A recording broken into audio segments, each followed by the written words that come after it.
যে দেশে বিপিএলে প্লেয়ারদের টাকা পরিশোধ করতে পারে না, সে দেশে উদ্বোধনী অনুষ্ঠানে ফাতে আলী খানকে 3.5 কোটি টাকা দেয়। বিপিএলে দুর্বল রাজশাহী, দুর্বলও না, দুর্বল রাজশাহী প্লেয়ারদের টাকা দিতে পারে না। এটা নিয়ে প্লেয়াররা আন্দোলন করে, প্লেয়ারদের এখনও কোনো টাকাই দেয় নাই। সেই দেশে 3 কোটি 3.5 কোটি টাকা দিয়ে একটা সিঙ্গার আনে। কি অদ্ভুত জিনিস ভাই! এই দেশটা কবে যে শুধরাবে মানুষগুলো আল্লাহ ফাঁকে ভালো জানে।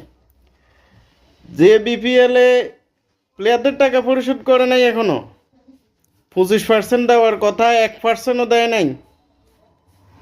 ওনারা আবার দুর্বার লাগায়। ওনাদের লাগানো উচিত ছিল দুর্বল। অতি জরুরিভাবে বাংলাদেশ ক্রিকেট বোর্ডে যদি দুর্বল রাজশাহী না দিতে পারে, বাংলাদেশ ক্রিকেট বোর্ডে এ টাকা দিতে বাধ্য, এবং তারা দ্রুত এ টাকা দিতে হবে। আপনারা 3 কোটি 3.5 কোটি টাকা দিয়ে একটা সিঙ্গার আনতে পারেন, আর দেশি বিদেশি প্লেয়ারদেরকে টাকা দিতে পারবেন না, এটা তো হবে না।